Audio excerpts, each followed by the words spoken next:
Olá, pessoal. Eu sou a Nena Borda e hoje o meu entrevistado é o Ricardo Pedrosa Alves, que é professor universitário, poeta e pesquisador. A sua pesquisa atual é em torno da literatura africana. Ricardo, muito obrigado por ter aceitado o convite e por fazer parte dessa equipe que está crescendo a cada dia mais aqui no canal, né, de pesquisadores. Quero dizer que eu estou muito feliz de tê-lo aqui e eu lhe passo a palavra. E se você puder comentar um pouquinho como que se deu esse seu primeiro contato com a literatura africana e do seu interesse também por pesquisar essa literatura africana na academia, né, na universidade, como que as pesquisas estão acontecendo, né, num certo período de tempo. Obrigado, Nena. Excelente esse convite. Gostei muito de participar do teu programa. É um programa sensacional para a divulgação do trabalho na academia. E com relação à minha pesquisa, né, pós-doutorado, que começou no ano passado e termina agora no final de julho, na UFRJ. É uma pesquisa chamada Panorama dos Estudos de Literaturas Africanas na Pós-Graduação Brasileira. E ela começa, né, ela basicamente quer fazer um levantamento de todas as teses e dissertações, foi o que eu fiz já, né, defendidas no Brasil sobre literaturas africanas. Então, é uma pesquisa que vai atuar numa certa interdisciplinaridade entre a sociologia da literatura, sociologia da ciência também, né, que é a sociologia do campo científico, da pesquisa em literatura, e as próprias literaturas africanas. Ela tem também esse aspecto conceitual, né, de levantar as categorias principais que são tratadas nessas pesquisas no Brasil. Eu começo a me interessar por essa área basicamente em 2016, quando eu terminei o doutorado. O meu mestrado e doutorado defendidos na Federal do Paraná foram sobre literatura brasileira, né? Então, essa entrada nessa outra área representa uma mudança de áreas, né? Eu sou casado com uma professora aqui da UTFPR de Guarapuava, e ela pesquisou no doutorado justamente um autor moçambicano, o João Paulo Borges Coelho. E foi a partir de uma oportunidade de um congresso em Portugal, em Lisboa, sobre a obra desse autor, que eu comecei, isso foi em 2016, no fim de 2016 para 2017, nós tivemos essa oportunidade de irmos para lá. Ela foi para justamente apresentar o trabalho da tese dela, né, nesse congresso, e eu aproveitei a viagem fazendo um levantamento de como esse autor vinha sendo tratado na academia brasileira, um autor que não havia sido publicado aqui ainda, um romancista, prosador, historiador moçambicano, o João Paulo Borges Coelho, e eu fiz um levantamento basicamente comparando qual era a recepção que a academia brasileira dava ao Mia Couto e ao João Paulo Borges Coelho. E a partir daí foi dando aquele toque de o que eu vou fazer a partir disso. E aí eu pensei justamente em pegar todo o campo de estudos das literaturas africanas no Brasil e fazer um panorama. Eu me interessei, portanto, por essa área das literaturas africanas, pensando o trabalho dela, da minha esposa, da Ana, né? Justamente, ou seja, vou pesquisar os pesquisadores, vou pesquisar as pesquisas. É basicamente uma meta, né, discussão nesse sentido. Uma discussão de campo também, né, no sentido que o Pierre Bourdieu dá a essa ideia de campo. Então, eu fiz esse levantamento, a partir daí, fui apresentando em congressos, comecei a fazer o levantamento, que culminou agora na pesquisa de pós-doutorado, sob a supervisão do professor Nazir Khan, lá na UFRJ. Ricardo, e qual o tipo de acervo que você usou para buscar essas informações, né? Você poderia comentar um pouquinho com a gente? Então, assim, para estudar um campo como esse, né, eu teria várias possibilidades. Eu poderia pegar o mercado editorial, por exemplo, das literaturas africanas no Brasil, eu poderia pegar ah, os departamentos, né, universitários que têm disciplinas ou mesmo programas nessa área, as linhas de pesquisa. Eu poderia pegar os periódicos, até porque já temos periódicos específicos para as literaturas africanas, ou periódicos que volta e meia fazem dossiês, né, sobre essa temática, sobre esse campo. Mas eu preferi pegar as teses e dissertações para ver esse trabalho mais sedimentado, né, um trabalho mais de fôlego já, né? E basicamente, eu fui atrás do catálogo de teses e dissertações da CAPES, né, que é uma plataforma gerenciada pela CAPES, onde estão ali toda a produção, onde está ali toda a produção acadêmica brasileira do século XXI, principalmente, né?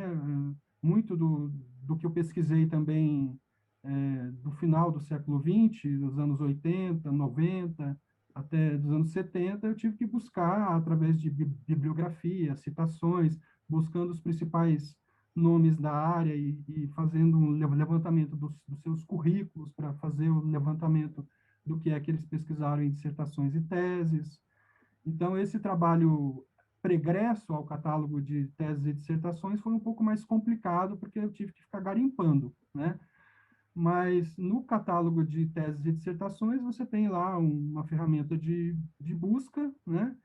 E eu basicamente levantei também, num panorama bastante amplo, nomes de autoras das literaturas africanas em expressão portuguesa e também aqueles que escrevem em inglês e francês, principalmente.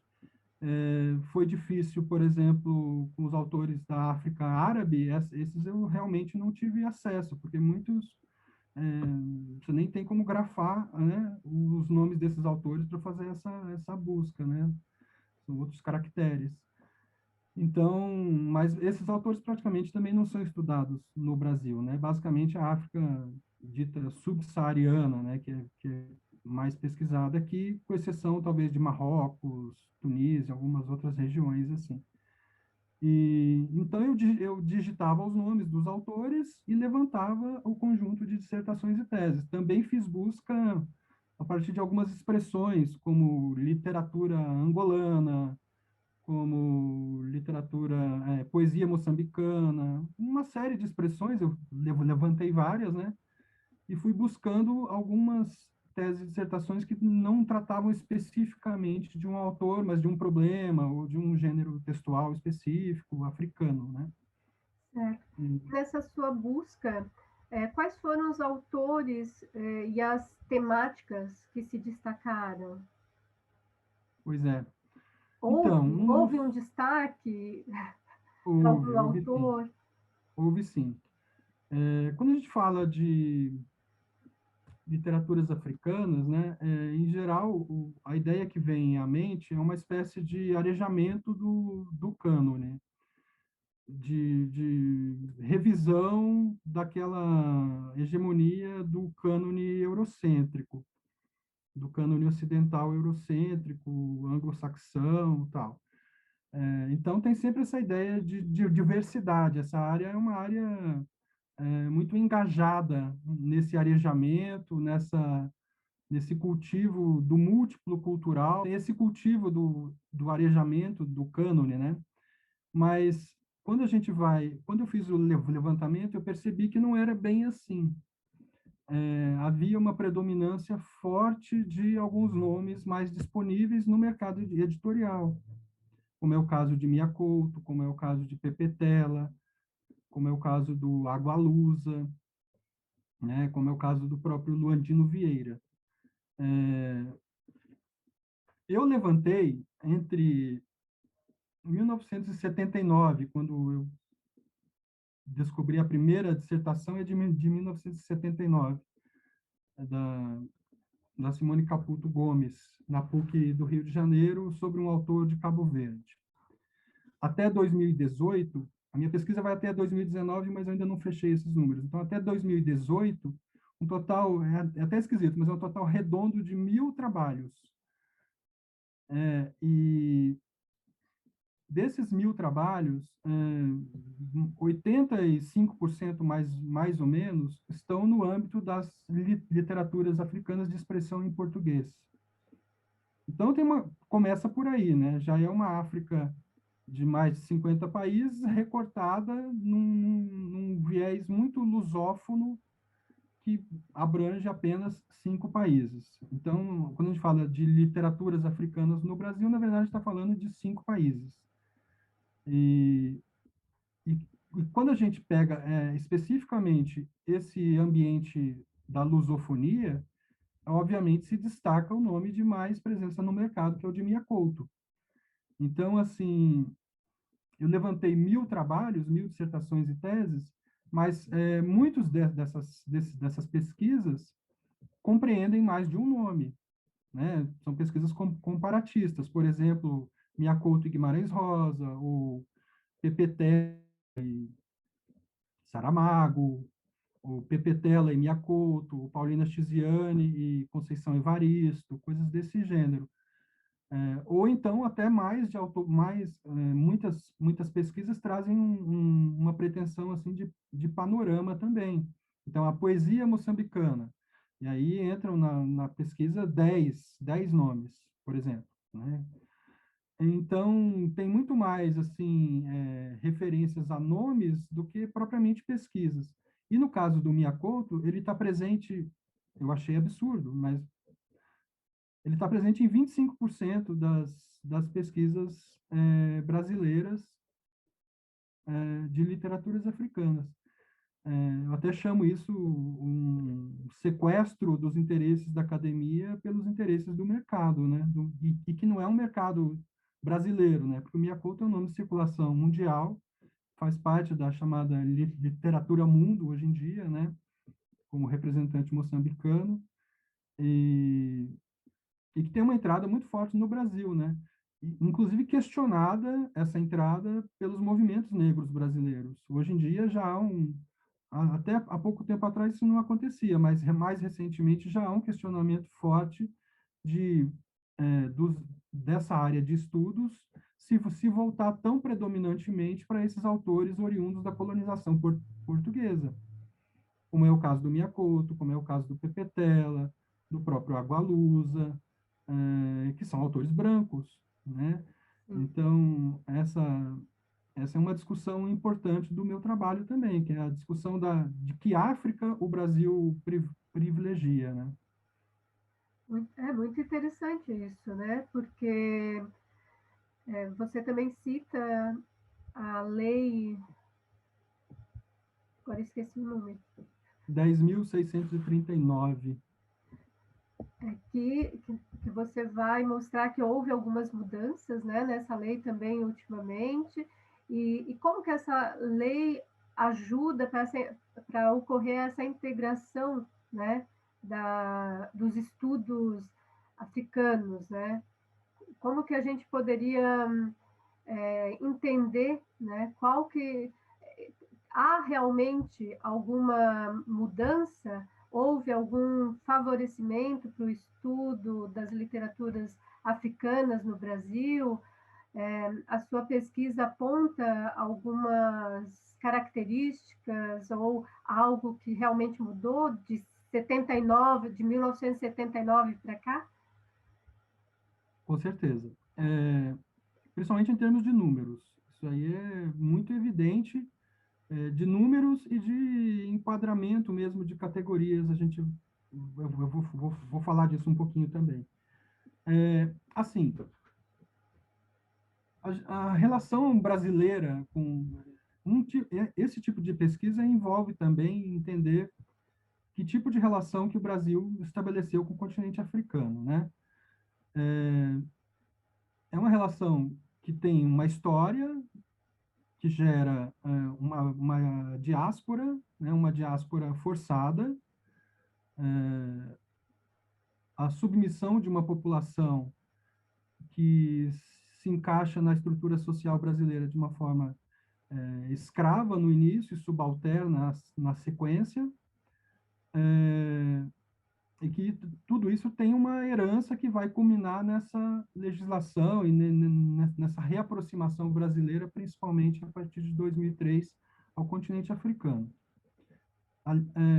Houve algumas iniciativas mais das primícias, ali no fim dos anos 50, começo dos anos 60, de relações diplomáticas entre Brasil e o continente africano, nos anos 70 também.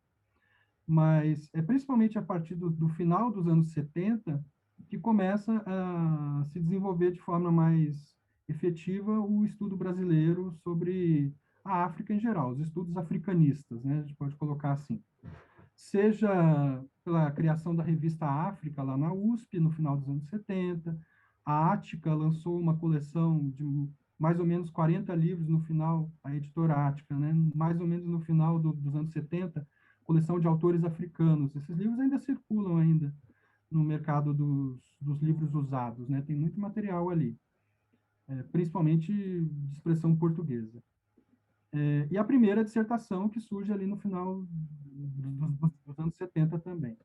Então, esse primeiro momento, dos anos 70, 80, eu denomino assim de impulsos esparsos, porque, na verdade, não há uma sistematização, não há ainda... essas pesquisas ainda estão muito ligadas aos departamentos de literatura portuguesa ou brasileira, não há essa separação ainda, né? Ainda é uma marginalização dessas pesquisas. São muitas professoras, principalmente, pesquisadoras pioneiras, que começam a trazer esses nomes para cá. Luandino Vieira, Pepe Tela, principalmente. E começa muito por Angola, né? Hoje em dia, assim, no século XXI, principalmente Moçambique ascendeu de uma forma bastante interessante, com Miyakoto, com a Paulina Chiziane, Ungulane Bacacossa, ou mesmo retomando os antigos, né, como a Noêmia de Souza, o José Craveirinha, os poetas, né? Mas esse começo é principalmente um começo angolano e cabo-verdiano, nos anos 80, anos 90, e assim, acontece de você ter, por exemplo, algum ano, assim, vamos supor, estou chutando aqui, né? 1983, 86, sei lá, que não tem pesquisa nenhuma. Então, é bem esparso mesmo. Tanto que, a partir da lei, eu fiz um escalonamento temporal disso, né? E a partir da lei, de fato, acontece um incremento nessa área de pesquisas nas dissertações e teses. Para você ter uma ideia, Nena, a partir de 2013, de 2013 até 2018, quase 60% das pesquisas estão concentradas nesse período. Então, é um campo muito novo, muito pujante, porque ele cresceu muito rapidamente nos últimos anos, principalmente na última década, principalmente nos últimos 5 anos. Se a gente pega os últimos 5 anos, é muita coisa mesmo. E então a minha ideia com a pesquisa foi fazer um panorama mesmo, né? Já temos 4 décadas de investigações nessas literaturas. O que é que se conseguiu até agora e para onde ir, né? Principalmente. O que tem de problema, que tipo de concentrações existem, que tipo de redundâncias existem. Tem uma pesquisadora, por exemplo, que trabalha com Miyakoto, e ela fala assim, acho que é a Ana Cláudia Silva, ela fala, olha, parece que os pesquisadores de Miyakoto não se leem uns aos outros, porque são tantas pesquisas e tão repetitivas, muitas delas, assim, até porque são muitas pesquisas na dissertação ainda, né? São muitas pesquisas no mestrado ainda, onde ainda existe um primeiro movimento de aproximação a um tipo de literatura, né? A gente sabe que o adensamento só se dá mesmo no doutorado, né? Em geral, né? Na maioria dos casos. Você Tanto que... falando, Pois desculpa, não. que você está falando, no caso, essa grande procura, né, que houve, grande momento de leitura desses autores, você conseguiu mapear alguma temática que, se há alguma temática em comum entre eles, né, ou realmente, na verdade, não há algo que coincide. Fiquei pensando, porque você disse, nesse período houve um boom, né, principalmente com relação à literatura de Moçambique, né, e alguns autores, e esses autores que acabam sendo mais lidos no Brasil, qual que é o destaque? Há algum destaque em comum? Olha, assim, a primeira coisa, né, a gente pensa que a ideia de Brasil, né, o Brasil muito isolado do mundo todo. Primeiro, essa cultura cultural mesmo, cristã, essa nossa, a gente não tem muita diversidade, eu diria assim, em determinados aspectos. Linguística, né, por exemplo, ah, tem países africanos em que há dezenas de línguas ali convivendo, né? Países europeus em que há diferentes línguas, dialetos convivendo. Países asiáticos também. O Brasil sempre muito monolíngue, né? Muito monocultural, assim, nesses termos. Então, esse afastamento do Brasil do mundo, né? Esse centramento mesmo da nossa área acadêmica, voltado para as literaturas brasileiras, essa ideia de construção de nação, de sistema literário do Antônio Cândido, essa coisa da formação da nação através da literatura, né? Tudo isso nos afasta muito das literaturas do mundo todo, eu diria, inclusive da América Latina, de outras regiões também. Quando a gente vai estudar as literaturas africanas, isso se reflete nessa condição brasileira, eu diria, né? Então, a gente vai principalmente para o âmbito lusófono. E aí, de certo modo, a gente reproduz o que Portugal faz, que Portugal também tem um campo de estudos das literaturas africanas muito focado nas ex-colônias, né? Aquela ideia da literatura ultramarina, que ainda predomina, de certo modo, nos estudos portugueses, com exceções, obviamente, ainda há essa ênfase também na área lusófona, né? E aí, se você pega esses autores africanos estudados no Brasil, eles são muito lidos também com a intenção de conhecer a África. Então, eles são muito lidos também como tomando a literatura como uma espécie de retrato objetivo, transparente de uma realidade, né? Sem muitas vezes sem considerar especificidades literárias da ficção, da construção mais aberta da poesia. Então se lê muito a literatura africana ou as literaturas africanas como expressões de retratos de nação, de retratos de cultura, de até porque temos poucos estudos também históricos ou sociológicos ou mesmo antropológicos feitos por brasileiros que deem conta dessa realidade. Então, esse desconhecimento em relação à África, quando levado para a literatura, né, força a literatura, de certo modo, a nos dar determinadas respostas que dizem muito mais respeito aos nossos interesses brasileiros de apreender uma determinada cultura, do que talvez da própria literatura estudada, né? Então, por exemplo, quando se pega Angola, basicamente os estudos se dirigem para a ideia de história e política. Então, os autores angolanos são sempre lidos como quase historiadores, né? E aí o ficcional meio que é escanteado nessas investigações. Essa, sim, obviamente, eu não li as pesquisas todas que eu levantei, mas, principalmente dos 10 autores mais citados, eu li, sim, os resumos e as palavras-chave de todas as pesquisas. Então, deu para fazer um levantamento de que categorias são mais estudadas. No caso de Angola, predomina, portanto, essa relação de história, política e literatura. No caso moçambicano, a ênfase é mais antropológica, a ênfase é mais cultural. Ainda que, se você pega autores moçambicanos, como Ngulani Bacacossa ou João Paulo Borges Coelho, mesmo a Paulina Chiziane, eles trazem também uma forte discussão histórica, mas a ênfase brasileira para Moçambique parece que é muito mais cultural. Então, se trabalha com a identidade moçambicana a partir das personagens de Mia Couto, por exemplo, ou com o sistema cultural patriarcal, poligâmico, nas obras de Paulina Chiziane, né? Então, é basicamente isso. Se a gente pega os dois países principais mais estudados, né? Angola, história, e Moçambique, ciências sociais, ou antropologia, principalmente. São essas categorias mais utilizadas.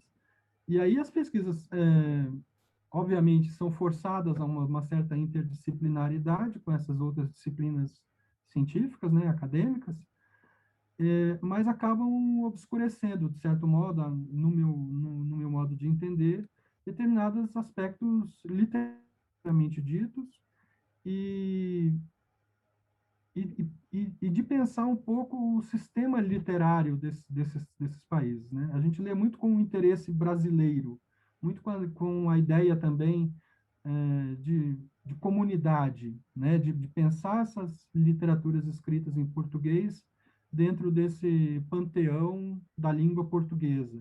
Então, a gente lê quase como se fossem literaturas brasileiras também, uma variação das literaturas brasileiras. E aí, por exemplo, aí tem aquele caso famoso que é a comparação entre Mia Couto e Guimarães Rosa, algo bastante predominante nas pesquisas. E, Tem esses problemas.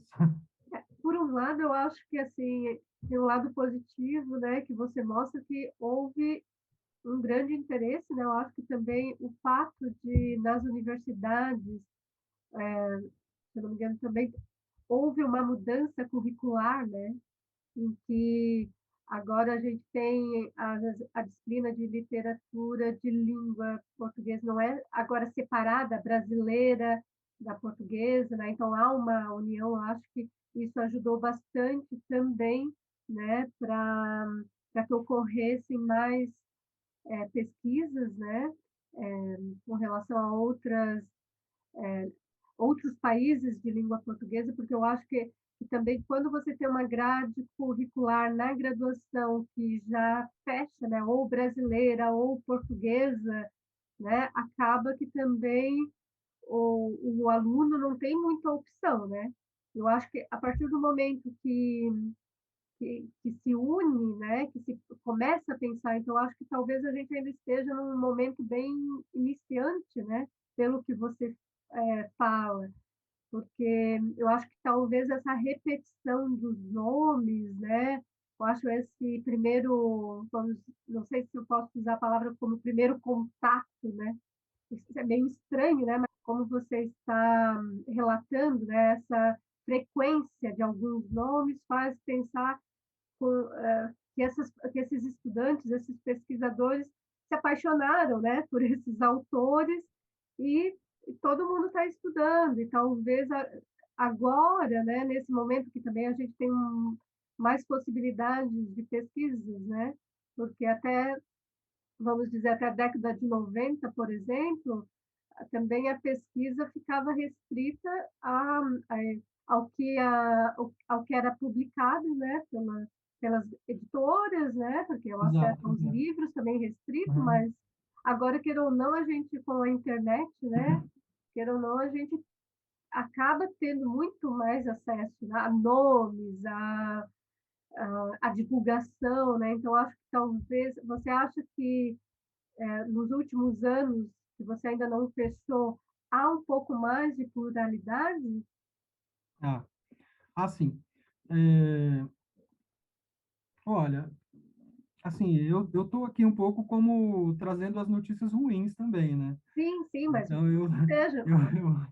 eu, Mas eu tenho certeza, assim, que isso é um sintoma de um campo em formação, né? Muita informação e muito dependente, obviamente, dos livros que estão à mão. É, quando a gente pega, principalmente esse último período, de 2013 para cá, assim, esses últimos 5 anos, eu fiz essa divisão basicamente pensando 10 anos da lei, né, para a gente ver o que, que acontece 10 anos depois, né. Já há, assim, já aumenta, por exemplo, o número de pesquisas comparatistas, trabalhando com mais autores, com mais nomes, é, já há mais ênfase, por exemplo, na literatura escrita por mulheres, já há mais pesquisas intra-africanas, ou seja, comparando autores de diferentes nações africanas, ou mesmo dentro de uma própria nação, sem trazer tanto para comparação com nomes brasileiros. Então, obviamente, isso tende a se diversificar e se adensar cada vez mais. Um dos fatores importantes, eu acho, recente, bastante recente, é a inclusão das literaturas traduzidas, né, do inglês ou do francês. Principalmente nomes como o, o Coetzee, por exemplo, da África do Sul, a Chimamanda Adichie, da Nigéria, né? Esses nomes passam a ganhar o mercado brasileiro também, né? Então, vai ocorrer necessariamente uma diversificação e uma ampliação e até um questionamento desse aprisionamento lusófono, né? Então, são mudanças, assim, bastante evidentes que estão presentes, assim, mas é o que o Miyakoto tem uma expressão lá que ele fala, eu tenho a mesma idade que o meu país, tenho a mesma idade do meu país. E essas pesquisas, porque são países que se tornaram independentes, os países africanos nos anos 60 e os da lusofonia em 75, né, basicamente. Então, são 40 e poucos anos que essas nações existem, né? E muitas delas passaram por guerra civil e tiveram a produção literária, inclusive, interrompida durante um período, né? É o caso de Moçambique mesmo. Então, o campo de pesquisa no Brasil também tem essa idade, tem 40 anos também. Então, ele está crescendo junto com essas literaturas, ele vai acompanhando também essas mudanças. A inclusão de autores mais recentes, a intersecção com outras manifestações simbólicas, como o cinema, como a música, tudo isso também vai ganhando as pesquisas, né? Vai sendo incorporado às pesquisas. Um item que eu acho que ainda demandaria mais esforço dos pesquisadores brasileiros é a leitura da própria produção teórico-crítica dos africanos. A gente trabalha muito com noções brasileiras, como a de sistema literário, por exemplo, do Antônio Cândido, que talvez não sejam tão adequadas, ou que possam ser revistas, né? Por exemplo, trabalho com a ideia de sistema literário transnacional, pensando essas relações brasileiras africanas também nesse âmbito de sistema literário, né, de autor, de obra, de público, de crítica. E aí, obviamente, você tem que fazer uma série de mediações, né, porque essas nações não são iguais, né, a gente compartilha determinadas experiências históricas, a colonização portuguesa, por exemplo, mas o percurso é bastante diferente, né? E a composição cultural das nossas nações são bastante diversificadas, né? Então, a gente não pode tomar essas literaturas como nossas. Essa ideia de comunidade que está presente na política, que está presente na geopolítica, né? Principalmente essa ideia de afirmação da língua portuguesa no mundo, que é necessária, obviamente, mas ela traz uma série de dificuldades quando transportada sem mediações para os estudos literários.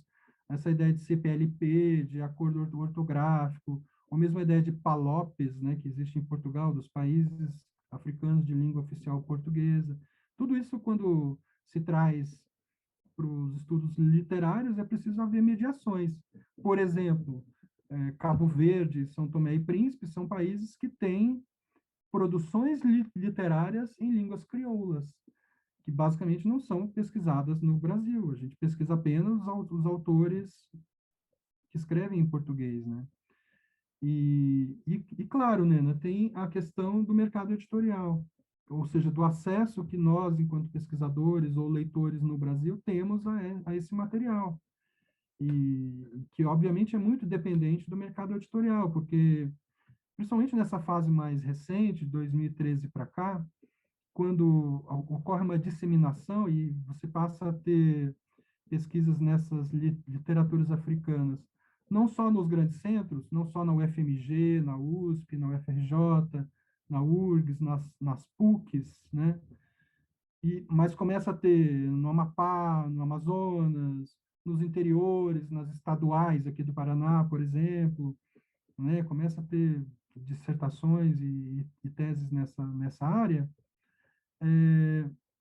Muito disso se dá em virtude do mercado editorial, porque e aí os autores que estão disponíveis, porque não são muitos também, né? O Minha Couto é um cara que é editado e reeditado todo ano. O Pepe Tela tem algum alcance pela editora Planeta. O Agualusa tem uma circulação forte, porque ele também escreve em jornal, escreve no Globo, né? Então tem uma penetração maior. Mas os outros autores basicamente dependem da boa vontade, muitas vezes, dos professores que vão para a África ou que vão para Portugal e trazem esses livros, e aí vira PDF, e isso aí circula pela internet também, né? Claro que com os novos autores, hoje eles já publicam em periódicos, já publicam em blogs, então com os novos autores já é uma outra história, muitas vezes que independe dessa presença no mercado editorial. Sim.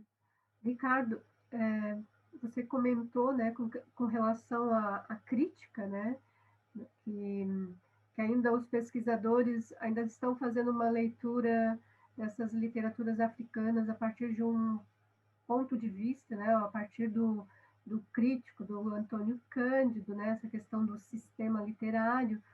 Você fala que você trabalha com a questão da crítica transnacional. Você poderia citar alguns dos teóricos que você usa para trabalhar com essa crítica, para ler, né, essas literaturas a partir desse viés transnacional? Sim. Olha, assim, tem esses autores, em geral, não estão no mercado editorial brasileiro também, né? Uhum. Tem o Francisco Noah. Francisco Noah é um nome de Moçambique bastante importante e que a gente tem hoje, por exemplo, algumas editoras no Brasil já lançando especificamente literatura africana. É o caso da editora Capulana, em São Paulo, que tem uma produção grande, e outras editoras voltadas seja para a produção afro-brasileira, seja para a produção africana também. O Francisco Noah, ele tem já, parece que, 3 livros editados pela Capulana. Então, esses livros são facilmente encontrados no mercado brasileiro. Tem uma pesquisadora muito forte em Moçambique, na área de poesia, principalmente, mas não só, que é a Fátima Mendonça. A Fátima Mendonça também, ela circula nos periódicos, principalmente, né? Em Moçambique, eu ainda poderia citar o Gilberto Matucci, Lourenço do Rosário, que são nomes interessantes de serem buscados, até porque eles têm um conhecimento da formação do sistema nacional, né? do campo literário nacional moçambicano. A gente tem em Angola, assim, o Luiz Candimbo, o próprio Pires Laranjeira, que é um autor que trabalha muito com a literatura africana, a Inocência Mata, que é uma pesquisadora da Universidade de Lisboa, que tem uma leitura assim muito interessante da questão pós-colonial, da questão da literatura mundo, sempre tentando inserir essas literaturas africanas num viés menos de objeto e mais de sujeito desse campo literário internacional, né, da cidade das letras, né, digamos assim, né. Então, são nomes bastante interessantes. E os próprios autores também são produtores de... O Miyakoto tem livros de ensaios, inclusive sobre... Tem as palestras que ele dá, tem as conferências. O João Paulo Borges Coelho, esse autor que eu citei no começo, de Moçambique, tem também trabalhos tratando da identidade moçambicana, da literatura moçambicana, né? Quando esses autores ganham o prêmio Camões, quando eles ganham o prêmio Leia, eles fazem os seus discursos e apresentam a sua visão também das literaturas locais. Eu acho importante fazer esse intercâmbio, porque senão a gente fica sempre na posição de ter a África como objeto e não como interlocutora, né? E não como parceira, e não como... Eu acho que é importante fazer essa abertura também. É algo que vem sendo feito, mas ainda a conta gotas. Eu acho que, né? Por exemplo, eu pesquisei essa minha pesquisa, ela permite diversas modulações. Uma delas que eu fiz recentemente, apresentei como artigo, foi sobre a poesia escrita por mulheres, como essas poetas são lidas nas dissertações e teses brasileiras. E uma das questões que eu levantei foi sobre a presença da bibliografia de gênero, né? E praticamente não são citadas feministas africanas nessas pesquisas. Então, a gente parte de discussões da mulher brasileira, da mulher, das grandes teóricas do feminismo ocidental, sem pensar que visão as feministas africanas têm dessa própria realidade das mulheres, né? Então, eu acho que tem muita coisa assim ainda para ser feita e muito para ser pensado nessa interlocução, muito mais do que nessa condição de tornar a África apenas como objeto, porque sempre foi assim, né? É uma reprodução do colonialismo, de certo modo, do imperialismo, ver a África nessa perspectiva de um continente da sedução enigmática, África profunda, esses clichês que ainda persistem. Você tem razão, Ricardo. E você falou que você está finalizando, né, essa sua pesquisa e a partir desse projeto, né, que você trabalhou durante o seu pós-doutoramento, você tem vontade agora de continuar com esse objeto de estudo? É, Você chegou a conhecer algum autor ou algo, né, que tocou um pouco mais você durante essa pesquisa, que talvez seja objeto de futuros trabalhos? Sim, sim. Então, assim, junto com a pesquisa, eu também comecei a ler a literatura africana, né? Então, eu já tenho produzido alguns artigos, capítulos de livro, comparando autores africanos. Por exemplo, tem um que eu comparo o João Paulo Borges Coelho com o Coetzee, o Desonra, aquele livro famoso dele, do Coetzee, o sul-africano, com o Inhambane, o livro do João Paulo Borges Coelho. Tem um outro que eu produzi agora recentemente, comparando um livro da Paulina Chiziane com o 40 Dias da Maria Valéria Rezende, autora brasileira, né? Então, eu tenho lido os autores africanos. Tem um que é, assim, muito de minha predileção, que é o Rui Duarte de Carvalho, que é um autor angolano que tem uma intersecção muito interessante de literatura e antropologia. Tem um livro, assim, que não tem edição brasileira, Vou Lá Visitar Pastores. Esse livro, para mim, é o Grande Sertão Veredas da literatura africana em língua portuguesa, assim. Não por experiência linguística, né, como Guimarães Rosa faz, mas pela abrangência de ficção, antropologia, filosofia, tudo combinado ali numa obra que você não consegue dizer se é romance, se não é romance e tal. Mas com relação à pesquisa, isso vai resultar um livro, essa pesquisa vai ser publicada em livro, já tem até o título Literaturas Africanas para Quê, que é uma homenagem ao livro do Compagnon, né, Literatura para Quê. Então, eu vou fazer essa discussão, vou expor essa discussão nesse livro, e a minha ideia é ampliar estudando a recepção em Portugal também. Então, assim, o meu plano é ir para Portugal, fazer um outro pós-doutoramento, dando continuidade e pegando para fechar as pontas, né, desse triângulo lusófono, né, Portugal, Brasil e os países africanos. Essa é a Ótimo. ideia. Tomara que dê certo. Vai dar, vai dar. Ricardo, já nos encaminhando para o finalzinho da nossa conversa, é que passa super rápido, né?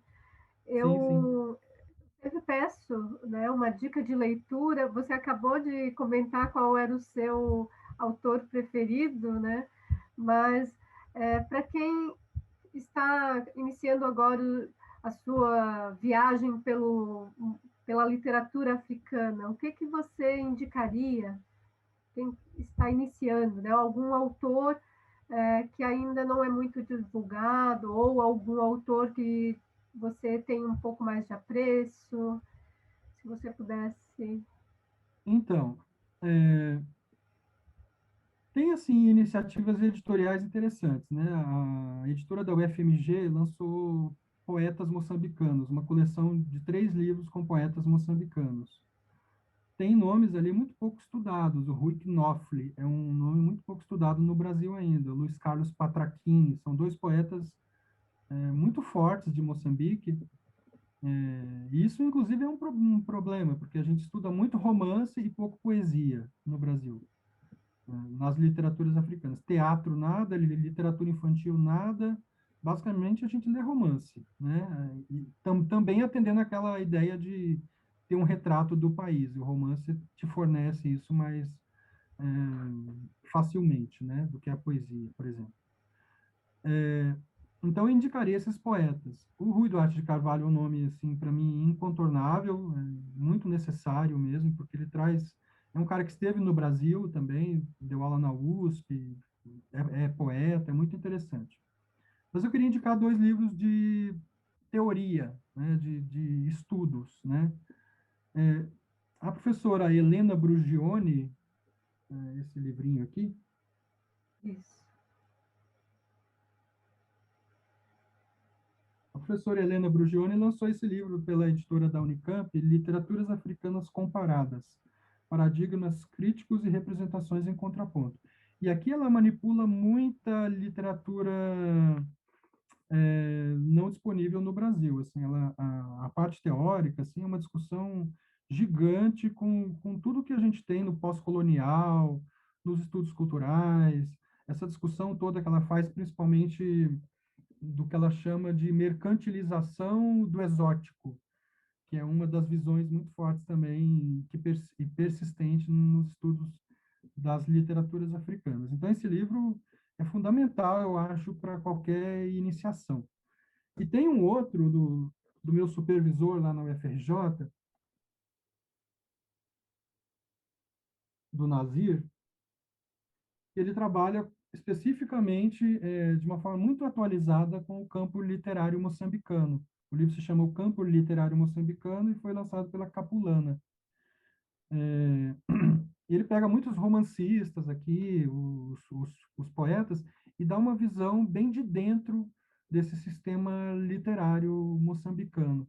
Eu acho muito importante ter essas visões de quem esteve em campo, né, como a gente fala na antropologia, que é algo muito difícil, né? A gente está vivendo um momento muito complicado. A gente teve essa aproximação com o governo Lula mais forte ao continente africano, seja nos negócios, seja na cultura, né?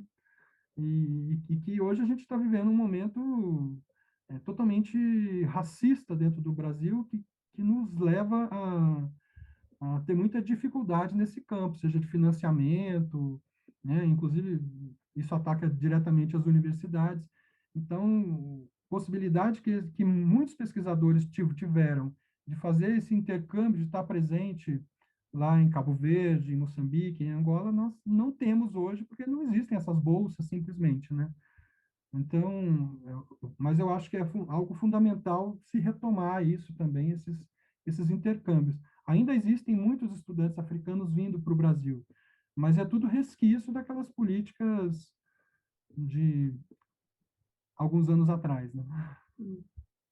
Ricardo, muito obrigada. Fiquei muito feliz com a sua explanação. Eu acho que você fez um trabalho muito importante, né? Não somente para as universidades, né? Mas eu acho que para todos os brasileiros, porque fazendo esse mapeamento, né? Trazendo esses autores, mostrando como está acontecendo isso, essa inserção desses autores, né? No momento tão delicado que a gente vive também, eu acho que ajuda muito e realmente eu fico muito agradecida porque o que acontece é que a gente às vezes não tem o conhecimento necessário, né? Ainda mais para universitários que estão iniciando, por exemplo, um mestrado, às vezes as opções são muito restritas mesmo, né? E uma pesquisa que vai mostrando, né, que, na verdade, a gente tem que cada dia mais buscar pela pluralidade, fazer com que a pesquisa cresça não somente, né, em repetição, mas em qualidade, né, não somente em números, né, porque é lógico que números são interessantes, mas a qualidade muito mais, né? E quando você propõe textos críticos, né, que vão mostrar um outro lado dessa África também, então temos que ler a África a partir de um olhar não de descobridores, né? Mas a gente tem que ver que a África está em nós também, né? A gente tem a África desde sempre, né? E isso sempre é deixado de lado, né? Eu acho que desde da nossa, né, do período de colonização, os africanos estão, mas eles sempre estão ausentes, né? Porque ninguém vê, né? Fica parece que sempre estamos redescobrindo, né, a maneira de lidar com a África. Acho muito interessante. Muito obrigada por você trazer essa sua pesquisa, por compartilhar com a gente. E fiquei muito interessada em também ler os seus outros artigos, porque realmente eu não tive tempo de pesquisar, eu fiquei mais no seu projeto mesmo, mas eu fiquei muito interessada nesses nomes que você citou, porque eu também não conheço, né? Então, Ricardo, meu agradecimento, meu abraço e que você volte outras vezes para conversar comigo sobre o andamento da sua pesquisa, sobre a sua poesia. Então, Excelente. é isso. Eu que agradeço, foi uma oportunidade muito boa e é sempre bom a gente sistematizar, assim, de uma forma mais sintética, o que a gente vem fazendo, né? E quando eu tiver o livro, eu volto, com certeza. Ah, que bom, que bom. Muito Então, obrigado. até já, né? Porque eu acho que o livro daqui a pouco está saindo. Pois é, Então, tomara. tá. Tchau, tchau. Um abraço, tchau. Bom. Se você gostou desse vídeo, curta, compartilhe, deixe seu comentário e até breve.